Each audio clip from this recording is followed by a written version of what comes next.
Hello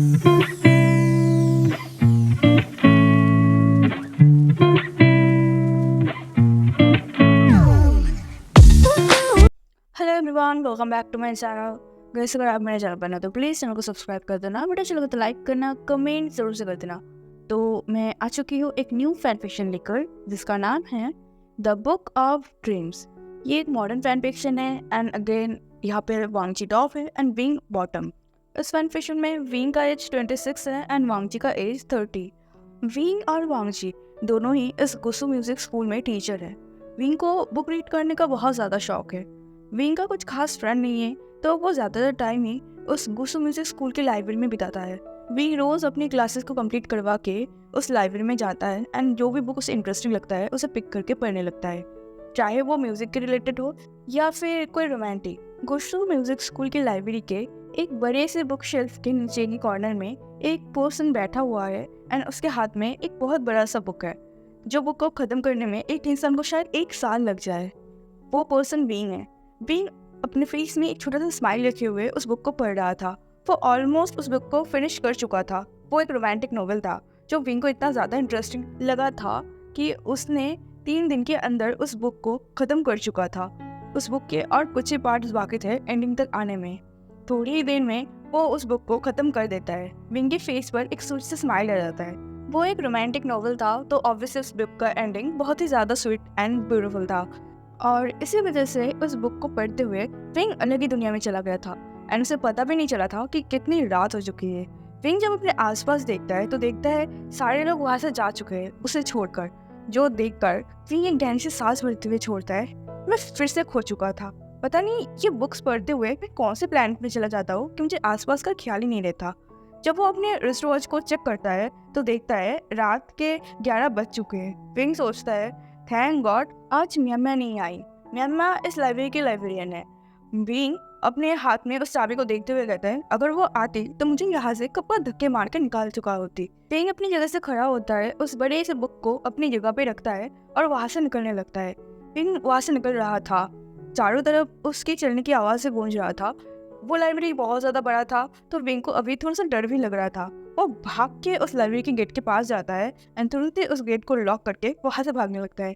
wing को ऐसे अकेले रहना कुछ खास पसंद नहीं। जब वो बुक पढ़ता है तब तो उसे अकेला रहना बहुत पसंद है, लेकिन रात में ऐसे भूतों की तरह अकेले घूमना बिल्कुल पसंद नहीं। ओह, हम लोग तो विंग के बिगेस्ट फियर से भी इंट्रोड्यूस नहीं हुए। विंग का सबसे बड़ा डर भूतों से है। हाँ, विंग भूतों से बहुत ज़्यादा डरता है एंड वो भूतों पर बिलीव भी करता है। वैसे तो वो कभी भूतों के साथ बैठ के चाय कॉफ़ी नहीं पिया, लेकिन फिर भी वो काफ़ी ज़्यादा डरता है एंड भूतों पे पूरा यकीन भी रखता है। विंग चलते हुए जा ही रहा था। उसने अपने फ़ोन के फ्लैश लाइट जला के रखा था, क्योंकि जिस कॉर्नर से वो आ रहा था उस कॉर्नर से कुछ खास लाइट था नहीं। वो जल्दी जल्दी वहाँ से जा रहा था। इसी चक्कर में उसके शूलेस जो खुला हुआ था उसके ऊपर उसका पैर गिर जाता है एंड वो तुरंत ही गिरने वाला होता है। वो सीढ़ी के बिल्कुल पास था। अगर यहाँ से वो गिरा तो पक्का गिन के उसकी बॉडी से 10 हड्डी तो टूट ही जाएंगे। विंग ने तुरंत अपनी आंखों को कस के बंद कर लिया था और अपने फ़ोन को बहुत ही टाइटली पकड़ लिया था। तभी वो देखता है कि वो हवा में ही कहीं रुक गया है। जब वो अपने आइज को ओपन करता है तो देखता है किसी ने विंग की हुडी की बैक कॉलर से उसे पकड़ा हुआ है एंड विंग नीचे की तरफ झुका हुआ है। विंग जब देखने की कोशिश करता है तो उसे ठीक से दिखाई नहीं देता, क्योंकि उसकी पोजीशन काफ़ी वियर्ड था। वो तुरंत ही उस हाथ को पकड़ता है एंड ऊपर उठने की कोशिश करता है। वो पर्सन भी विंग को खींचकर ऊपर उठा लेता है। विंग एक गहरा सा सांस भरता है। उसको तो बहुत बुरी तरह से डर लग गया था।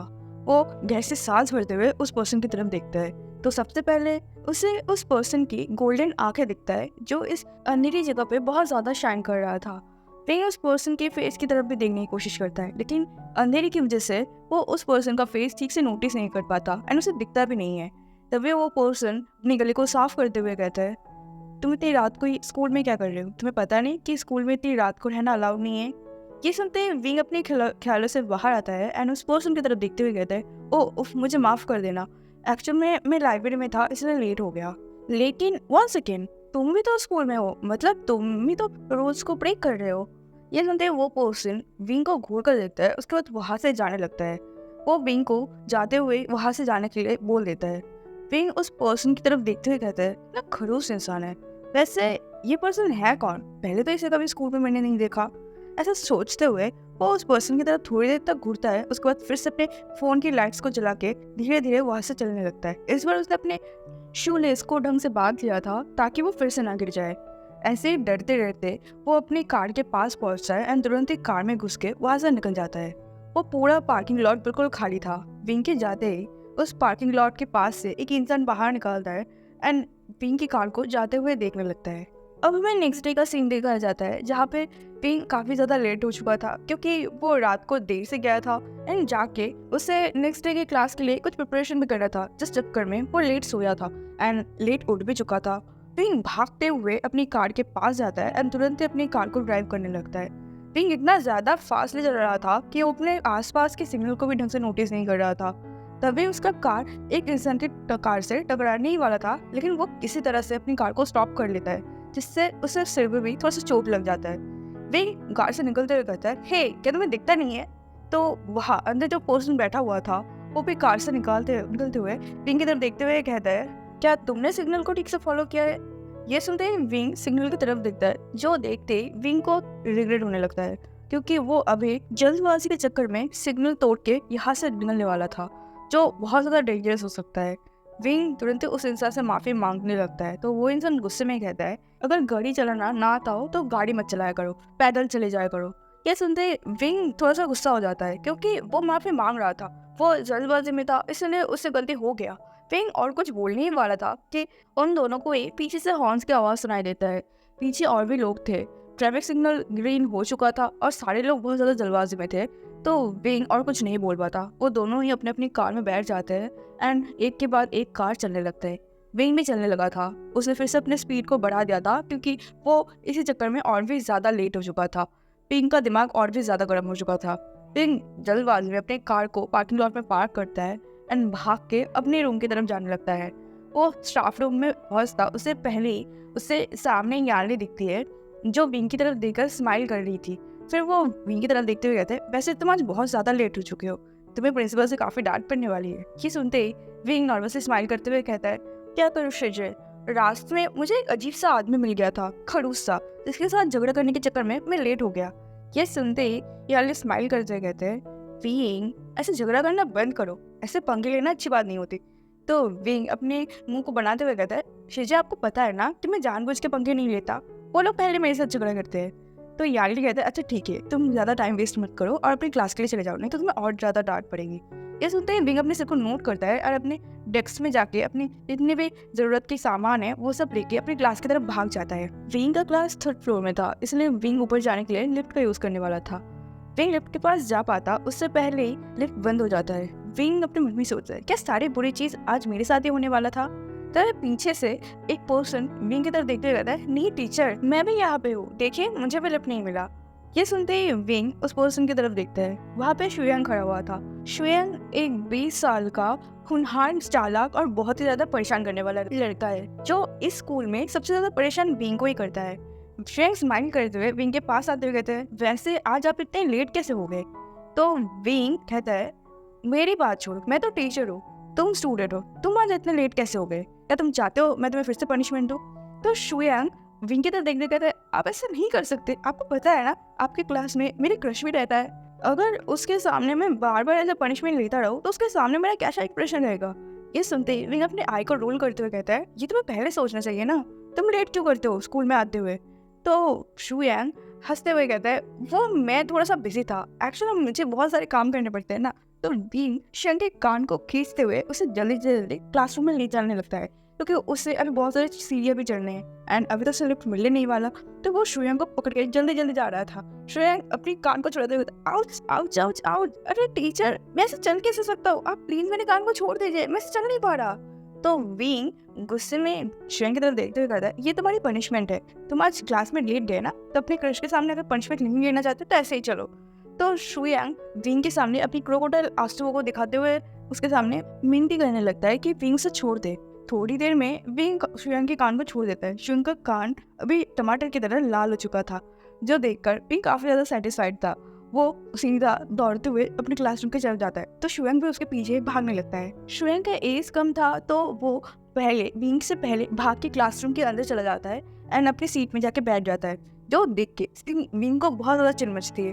वो अपने आप को ठीक करता है, उसके बाद क्लासरूम के अंदर चला जाता है। जगह जाते ही सारे स्टूडेंट विंग को गुड मॉर्निंग टीचर कहता है। विंग भी स्माइल करके सबको ग्रीट करता है एंड सबको बैठने के लिए बोल देता है। विंग की नज़र शुयांग पर जाता है, जो विंग की तरफ देखकर स्माइल कर रहा था, जो देख के विंग को बहुत ज़्यादा चिढ़ मच चुकी थी। विंग बहुत ही ज़्यादा स्वीट पर्सन था एंड काइंड पर्सन था, जिस वजह से इस क्लास के, इवन इस पूरे स्कूल के सारे लोग विंग को बहुत ज़्यादा पसंद करते थे। लेकिन ये शुयांग विंग के कुछ ज़्यादा ही क्लोज थे, इसीलिए वो जब मर्जी तब विंग को परेशान कर पाता था।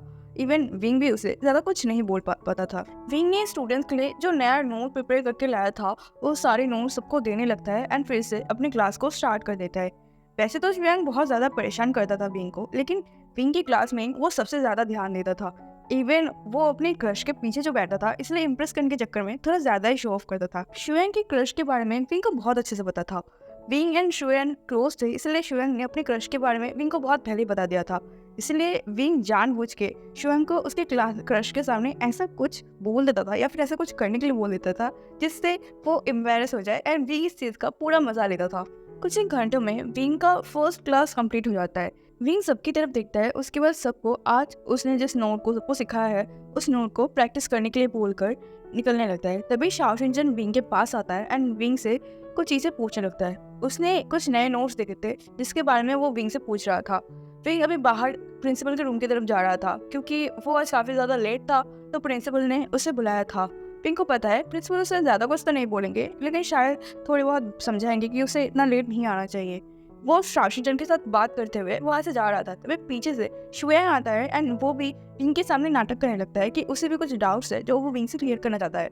शुयांग को देखते ही विंग अपने आई को रोल करते हुए वो शाओशिनचन की तरफ फोकस करता है। खुद को ऐसे इग्नोर होता हुआ देखकर शुयांग अब शाओशिनचन के ऊपर फोकस करता है। वो शाओशिनचन के साथ फ्लर्ट करने लगता है एंड उसकी तारीफ करने लगता है। इनको समझ आ चुका था कि ये शुयांग का बच्चा सुधरने नहीं वाला, इसलिए वो शाओशिनचन को उसकी बुक पकड़ाकर शुयांग के सिर पर टपली मार के प्रिंसिपल के रूम की तरफ चला जाता है, जो देख के शाओशिनचन हंसने लगा था। पहले तो शुयांग एम्बैरेस फील कर रहा था, लेकिन शाओशिनचन को हंसते देखकर वो भी हंस देता है। उसके बाद वो शाओशिनचन से पूछता है कि वो कहाँ जाने वाला है, तो शाओशिनचन कह देता है उसे अपने नोट्स को क्लियर करने के लिए लाइब्रेरी जाना है। तो शुयांग भी कहता है कि वो भी लाइब्रेरी शाओशिनचन के साथ जाने वाला है। अब में विंग का सीन दिखा जाता है, जो प्रिंसिपल के रूम के बाहर खड़ा हुआ था। वो अपनी गले को साफ करता है, उसके बाद डोर पर 2 बार नॉक करके अंदर आने के लिए परमिशन मांगता है। अंदर जो भी था वो फोन में बात कर रहा था। वो अपने फोन को रखते हुए कहता है यस प्लीज। तभी विंग डोर को ओपन करता है और अंदर जाता है। अंदर लैंशिचन था, जो इस स्कूल का प्रिंसिपल था। लैंशिचन विंग को देखते हुए कहता है ओ विंग, तुम आ गए, मैंने कब तुम्हें बुलाया था? तो विंग कहता है कि सर वो मेरा क्लास था, ओह सॉरी मुझे पता नहीं था, प्लीज बैठ जाओ विंग। तो विंग वहाँ पे बैठ जाता है। लैंशिचन के फेस पर अभी एक जेंटल स्माइल था, जो उनके फेस पर हमेशा होता है। विंग लैंशिचन की तरफ देखते कहते सर आपने मुझे बुलाया? तो लैंशिचन ने कहा मुझे किसी ने कल तुम्हारे बारे में कंप्लेन किया कि तुम रात के 10-11 बजे तक स्कूल में भूतों की तरह घूमते रहते हो। ये सुनते ही विंग को एम्बैरेस फील होता है। उसे समझ आ जाता है कि इस कंप्लेन को किसने किया है। तो विंग अपने सिर को खुजाते हुए कहते हैं वो सर मैं लाइब्रेरी में थोड़ा बिजी था, मुझे कुछ काम था। तो शिजा स्माइल करते हुए कहते हैं वैसे तो तुमने स्कूल का रूल ब्रेक किया है, तो तुम्हें पनिशमेंट तो लेना ही पड़ेगा। ये सुनते ही विंग स्माइल करते हुए कहते हैं ओके सर। तो लैंशिचन अपने हाथ से कुछ डॉक्यूमेंट्स को देते हुए कहता है ये कुछ फ्लूट्स का नोट है जो थोड़े बहुत अनऑर्गेनाइज्ड है, मैं चाहती हूँ तुम लाइब्रेरी में बैठ के इन नोट्स को ऑर्गेनाइज करो। ये सुनते विंग की आंखें शाइन करने लगा था, वो लैंशिचन की तरफ देखने लगा था। तो लैंशिचन स्माइल करता है एंड विंग को हैव ए गुड डे बोलकर वहाँ से जाने के लिए बोल देता है। विंग भी लैंशिचन को थैंक यू बोलता है एंड वहाँ से निकल जाता है। विंग को तो लगा था उससे कोई बोरिंग सा काम या फिर उसे शायद स्कूल में कुछ दिनों के लिए आने के लिए मना कर दिया जाएगा, लेकिन ये काम तो विंग का फेवरेट है। जो सोच के विंग को बहुत ज़्यादा मज़ा आ रहा था, वो बहुत ज़्यादा खुश था। वो उस नोट को टाइटली पकड़ता है एंड भाग के लाइब्रेरी की तरफ जाने लगता है। अब हमें गुसू म्यूजिक स्कूल के लाइब्रेरी का सीन दिखाया जाता है, जहाँ पे विंग धीरे से गेट को ओपन करता है एंड अंदर जाने लगता है। अंदर पहुँचते ही सबसे पहले उसका सामना उस लाइब्रेरी के लाइब्रेरियन मैम से होती है। मैम विंग से बहुत ज़्यादा गुस्सा, क्योंकि उसके पास भी विंग का कंप्लेंट आ चुका था। मैम विंग को घूर रही थी, क्योंकि अभी लाइब्रेरी में स्टूडेंट है तो वो अभी विंग के ऊपर चिल्ला नहीं सकती, इसलिए वो बस घूर के विंग को बोल देती है कि वो बाद में विंग को देख लेगा। विंग ऑकवर्डली स्माइल करता है एंड अपने हाथ के उस पेपर को दिखाते हुए लाइब्रेरी के अंदर चला जाता है। ये लाइब्रेरी बहुत ज़्यादा ही बड़ा था, एक स्कूल लाइब्रेरी के हिसाब से ये काफ़ी ज़्यादा बड़ा था। इस लाइब्रेरी के 3 पार्ट्स है। सामने के 2 पार्ट्स में तो स्कूल की म्यूजिक के रिलेटेड काफ़ी सारे बुक्स एंड काफ़ी सारे नॉलेजेबल बुक्स थे, लेकिन पीछे के कॉर्नर में एक बड़ा सा बुक शेल्फ था जहाँ पे सारे romantic novels, sad story novels, horror story books, इस टाइप के स्टोरीज के बुक्स थे। विंग अपने मन में ही सोचता है कि वो घर जाके ये सारी स्टोरी बुक्स तो पढ़ नहीं सकता, वो एक काम कर लेगा, वो यहाँ से घर जाने से पहले जो भी बुक्स से चाहिए होगा म्यूजिक के रिलेटेड वो सारे बुक्स उठा लेगा, लेकिन अभी उसे पीछे के कॉर्नर में जाना है अपने फेवरेट्स नॉवेल्स पढ़ने। ऐसा सोचते हुए वो भाग के पीछे की तरफ चला जाता है। पीछे जाते ही विंग उस शेल्फ में से सारे बुक्स को देखने लगता है। यहाँ पे काफ़ी सारे बुक्स थे जिनको विंग ऑलरेडी पढ़ चुका था, एंड काफ़ी सारे ऐसे भी बुक्स थे जिनको विंग छुआ तक नहीं था। विंग देख ही रहा था तभी उसे एक बहुत ही अच्छी सी खुशबू आती है। ये खुशबू इतना ज़्यादा कामिंग एंड स्मूथिंग था कि विंग का पैर अपने आप चलने लगा था उस खुशबू की तरफ। विंग को खुद भी नहीं पता था कब वो इस कॉर्नर के बिल्कुल आखिरी वाले हिस्से पे आ चुका था। वो यहाँ पे खड़ा हुआ था एंड अपने आसपास देख रहा था। वो अपने मन में ही सोचता है, इस पूरे लाइब्रेरी में बुक्स का ही स्मेल आता है, लेकिन इस कॉर्नर में इतना अच्छा खुशबू क्यों आ रहा है। विंग अपने चारों तरफ देखता है लेकिन उसे इस खुशबू का सोर्स नहीं मिलता। तो विंग थक हार के वही एक टेबल में बैठ जाता है। टेबल पे बैठते ही विंग को उस टेबल पे एक बुक रखा हुआ दिखता है, जिस बुक के ऊपर बस एक टाइटल लिखा हुआ था, एलिंग पेट्रियट्स। तो देखते ही विंग क्यूरियोसिटी के मारे उस बुक को उठा लेता है। विंग उस पूरे बुक को चेक करता है। उस बुक के पहले पेज बिल्कुल ब्लैंक था। विंग अपने मन में ही सोचता है, ये कैसे वियर्ड सा बुक है, उसने आज से पहले इस बुक को यहाँ पे नहीं देखा, ये बुक टेबल पे क्यों रखा हुआ है, क्या किसी ने इस बुक को पढ़ा है। विंग अपने मन में ही सोचता है कि शायद किसी ने इस बुक को पढ़ने के लिए बाहर निकाला होगा एंड पढ़ के यही रख के छोड़ गया। विंग अपने मन में ही सोचता है कितना यूजलेस पर्सन है, बुक को सही जगह पे रखना भी पड़ता है, ये भी पता नहीं उन्हें। विंग अपने मन में ही सोचते हुए उस बुक को बार बार देखे जा रहा था। विंग को इस बुक का डिजाइन काफी ज्यादा इंटरेस्टिंग लगा।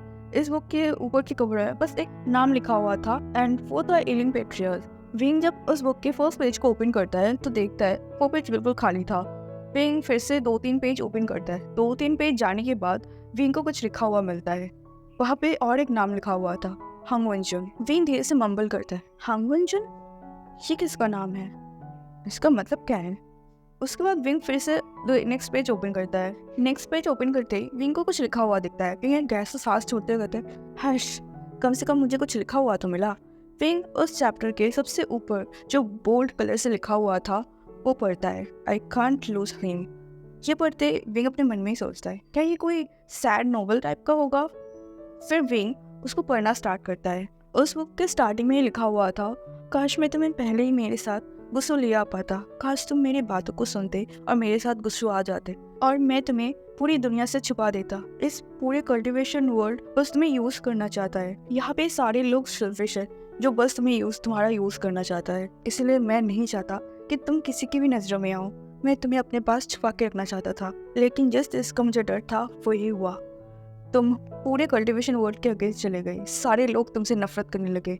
इवन तुम्हारे फैमिली के लोग भी तुम्हें एक डेमोन की तरह देख रहे थे जो मुझे और भी ज्यादा पेन दे रहा था। तुम्हें इस तरह से देखकर मेरे दिल के कितने हिस्से हुए होंगे तुम सोच भी नहीं सकते। विंग को वैसे तो कुछ समझ आ नहीं रहा था, लेकिन उस लाइन को पढ़ते हुए विंग को पता नहीं क्यों ये रियलाइज हो रहा था कि जिस पर्सन ने भी इस बुक को लिखा है वो कितना ज्यादा पेन में लिख रहा होगा, कितना ज्यादा दर्द में था वो। विंग ऐसा सोच ही रहा था तभी उसकी आंखें भारी होने लगी थी। विंग अपने मन में ही सोचता है, मुझे नींद क्यों आ रही है, मुझे बुक पढ़ते हुए तो आज तक कभी नींद नहीं आई, आज क्यों आ रही है। ऐसा सोचते हुए वो खुद को जगाने के लिए अपनी चिक्स पर धीरे धीरे बैठ करने लगता है, लेकिन वो 1 सेकंड के अंदर ही उस टेबल पे धड़ाम से गिर जाता है एंड उस बुक के ऊपर सोने लगता है। हमें नाइटलेस सिटी का वही सीन दिखाया जाता है जहाँ पे पूरे कल्टीवेशन वर्ल्ड विंग के खिलाफ खड़ा हुआ था। सारे लोग विंग पर अटैक कर रहे थे एंड विंग भी फाइट बैक कर रहा था। विंग सारे लोगों के साथ लड़ रहा था। तभी एक पर्सन व्हाइट रोब में विंग के पास आता है एंड विंग को रोकते हुए कहता है, पी भूषण रुक जाओ, ये सब बंद करो। लेकिन विंग वो तो इतना ज़्यादा गुस्से में था कि वो उस पर्सन को ही धक्का दे देता है एंड फिर से लड़ने लगता है। वो लड़ ही रहा था तभी उसे अपनी सिस्टर की आवाज़ सुनाई देता है, जो सुनते ही विंग अपनी जगह पे फ्रोज हो जाता है। वो धीरे से अपनी सिस्टर की तरफ देखता है जो वहाँ पे बेबस खड़ी हुई थी एंड विंग को रोकने की कोशिश कर रही थी। यार्ली के हाथ में कोई भी तलवार या फिर ऐसा कुछ नहीं था जिससे वो खुद को प्रोटेक्ट कर सके, जो देखकर विंग बहुत ज़्यादा डर चुका था। यार्ली विंग को पुकारते हुए उसे रोकने की कोशिश करने लगती है, आर्शियन रुक जाओ। विंग अपनी सिस्टर को यहाँ इस हालत में देखकर बिल्कुल शॉक हो चुका था। वो भाग के अपनी सिस्टर के पास जाने ही वाला था कि वो देखता है पीछे से एक पर्सन आता है एंड यार्ली के ऊपर हमला कर देता है, जो देख के विंग बिल्कुल शॉक हो जाता है। वो अपने सिस्टर को बार बार वहां से जाने के लिए बोल रहा था, लेकिन यार्ली कुछ नहीं सुन पा रहा था। वहाँ पे चारों तरफ इतना ज्यादा शोर हो रहा था कि इसे कुछ समझ ही नहीं आ रहा था। उसका तो फोकस अभी विंग की तरफ था, उनके आश्रम की तरफ। विंग चिल्लाते हुए यार्ली को बोल रहा था कि शिजे आप वहां से हट जाइए, लेकिन इससे पहले यार्ली कुछ कर पाता है या फिर कोई रिएक्ट कर पाता, पीछे से एक तेज तलवार आता है एंड यार्ली के पीठ पर वार कर देता है, जो देखते ही विंग बिल्कुल सदमे में जा चुका था। वो चिल्लाते हुए अपनी शिजे का नाम लेता है एंड भाग के अपनी शिजे के पास जाता है। जियांग चैंग ने अपनी सिस्टर को पकड़ लिया था एंड वो कस के पकड़ा हुआ था। यानली इतना ज़्यादा स्ट्रांग नहीं था कि वो ऐसे वार झेल पाए। वो उसकी हालत बहुत ज़्यादा ख़राब हो चुका था, लेकिन फिर भी वो अपने आशन की तरफ देखता है एंड विंग को ये बोलने की कोशिश करता है कि वो अपने आशन पर पूरा भरोसा रखता है एंड वो उसको बहुत ज़्यादा प्यार करती है। यानली इससे पहले कुछ बोल पाते, उससे पहले वो जैक चैंग की बाहों में अपना दम तोड़ देती है, जो देखकर विंग तो सदमे में ही जा चुका था। उसका हिम्मत अब जवाब दे चुका था। इस दुनिया में विंग का और कोई नहीं बचा। शालिनी तो थी जो विंग पे भरोसा करती थी, विंग से इतना सब कुछ होने के बाद भी प्यार करती थी, लेकिन वो पर्सन भी नहीं रहा जिससे विंग इतना ज़्यादा प्यार करता था। विंग को अब ऐसा फील हो रहा था कि उसके जिंदा रहने का अब कोई फ़ायदा नहीं, इसीलिए वो तुरंत ही अपनी जगह से उठता है एंड उस खाई की तरफ चला जाता है। विंग को खाई की तरफ जाते हुए देखकर वांग जी, जो इतनी देर तक विंग के लिए फाइट कर रहा था, वो बिल्कुल शॉक हो जाता है। वांग जी को समझ आ जाता है कि विंग क्या करने वाला है, इसलिए वो भी विंग के पीछे विंग को बचाने के लिए दौड़ने लगता है। वांग जी ये सब बिल्कुल बर्दाश्त नहीं कर सकता, नहीं, वो विंग को खो नहीं सकता। वांग जी बहुत ही तेजी से विंग की तरफ जा रहा था। वांग जी जब विंग की हालत देखता है तो उसे बहुत ज़्यादा बुरा लगता है। विंग हंस तो रहा था, लेकिन उसकी आंखों से कंटिन्यूसली आंसू बह रहा था। वो इस पूरे कल्टीवेशन वर्ल्ड की तरफ देख हंस रहा था, जो खुद सेल्फिश है लेकिन विंग को सेल्फिश बोल रहा था। विंग आखिर में अपनी आंखों को टाइटली बंद करता है एंड वहां से खो जाता है, जो देखते ही वांगजी का सांसें उसके गले में ही रुक गया था। वांगजी तुरंत अपनी स्पीड को बढ़ा देता है एंड अपनी स्वॉर्ड की मदद से विंग को कैच कर लेता है। विंग ज्यादा नीचे तक नहीं गिरा था, उससे पहले ही वांगजी विंग को कैच कर लेता है एंड वहां से विंग को लेकर तुरंत ही निकल जाता है। वांगजी बहुत ही कस के विंग को पकड़ा हुआ था, जैसे उसे डर हो कि अभी वो विंग को छोड़ेगा एंड विंग उससे बहुत ज्यादा दूर हो जाएगा। विंग अनकॉन्शियस हो चुका था, जो देखकर वांगजी को और भी बुरा लग रहा था। इससे पहले वांगजी ने विंग को ऐसी हालत में कभी नहीं देखा था।